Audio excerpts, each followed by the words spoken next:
Assalamualaikum warahmatullahi wabarakatuh. Berjumpa kembali dengan Bapak di PJOK kelas 7. Kita masih membahas mengenai kebugaran jasmani. Kalau kemarin kita berbicara tentang sirkuit training, sekarang kita akan membahas mengenai interval training. Apa itu interval training?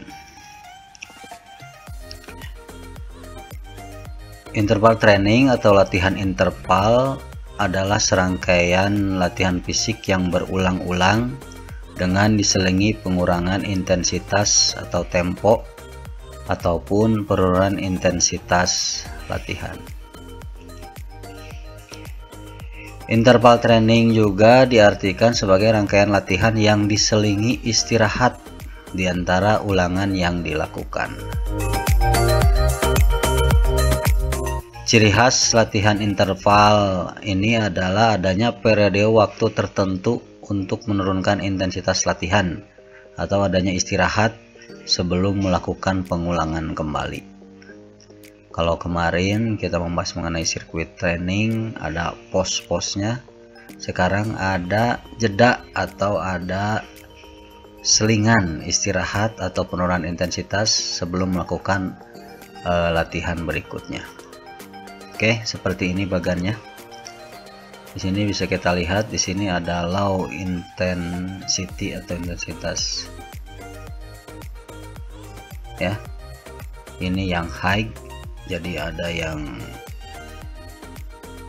tinggi intensitasnya, terus ada recovery period atau istirahat, terus latihan lagi, istirahat lagi, latihan lagi, istirahat lagi. Atau seperti ini bagannya. Ada phase, slow phase. Jadi misalkan ini pemanasan dulu, terus latihan, terus istirahat, latihan lagi, istirahat lagi, latihan lagi, istirahat lagi, latihan lagi. Jelas ya? Ada jeda istirahat.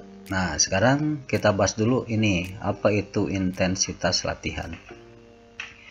Intensitas latihan adalah ukuran yang menunjukkan kualitas suatu rangsang yang diberikan selama latihan berlangsung. Stimulus bisa berupa aktivitas gerak. Atau juga intensitas latihan adalah kemampuan melakukan atau mengangkat beban secara maksimal dalam satu kali kerja. Nah, bagaimana cara mengukur intensitas latihan? Nih cara mudahnya. Cara mudahnya adalah dengan menghitung denyut jantung atau denyut nadi. Ya. Di sini dituliskan denyut jantung merupakan ukuran yang objektif untuk meningkatkan tingkat kemampuan tubuh dalam berolahraga. Nah, yang digunakan adalah 60-80% dari denyut jantung maksimal. Nah, pertanyaannya bagaimana cara menghitung denyut nadi maksimal? Nah, denyut nadi maksimal adalah 220 dikurangi usia. Kalau misalkan usianya 20 tahun, maka denyut jantung maksimalnya adalah 220 dikurangi 20 adalah 200 denyut per menit. Ini maksimal. Nah, sekarang denyut nadi latihannya adalah 60-80%. Kita hitung saja. 80% dari 200 denyut per menit itu berapa? Tuh, 160 denyut per menit kalau 80%. Ya. Di sini nih, intensitasnya kalau 60% 120, kalau 80% 160 denyut per menit. Ya. Nah, cara sederhana menghitung denyut jantung atau nadi bisa di sini di tangan ataupun di leher. Cara menghitungnya bagaimana? Ya, dirasakan, silahkan hitung selama 1 menit. Wah, 1 menit terlalu lama ngitungnya. Nah, untuk mempermudah bisa dihitung selama 6 detik, lalu hasilnya dikalikan 10. Atau dihitung selama 10 detik, lalu hasilnya dikalikan 6. ataupun dapat dihitung selama 15 detik kemudian hasilnya dikalikan 4. Ya, contohnya jika selama 6 menit denyut jantung energinya 12 kali, maka denyut jantung selama 1 menit adalah 12 dikali 10 sama dengan 120 kali per menit.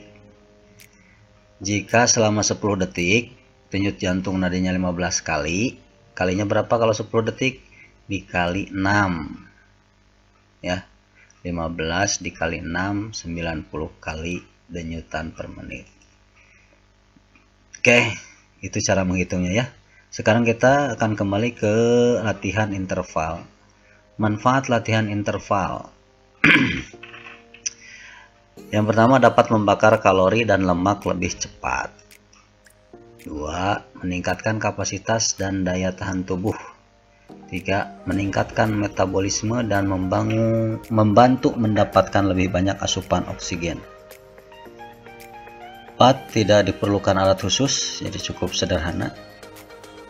Waktu dan tempat lebih efisien dan akan membuat jantung lebih sehat. Oke. Contoh latihan interval, lari. Jadi kamu lakukan lari, setelah itu istirahat, lari lagi, istirahat lagi, lari lagi. Bisa juga dengan berenang. Berenang misalkan 10 meter atau 20 meter, setelah itu istirahat, lakukan lagi renang, istirahat lagi, renang lagi. Ataupun bisa dengan bersepeda ya. Bersepeda istirahat, bersepeda istirahat. Yang keempat bisa dengan skipping. Lakukan skipping 1 menit, istirahat 30 detik, skipping lagi 1 menit, istirahat 30 detik. Bisa ya. Atau juga bisa latihan sirkuit yang diselingi istirahat. Kemarin kita latihan sirkuit ya. Misalkan ini lari di tempat 20 detik, istirahat dulu 10 detik. Jumping jack 20 detik, istirahat 10 detik. Lakukan lagi squat, istirahat lagi 10 detik, lakukan lagi push up dan seterusnya. Jelas ya? Jadi yang penting latihan interval itu ada selangan penurunan intensitas atau istirahat.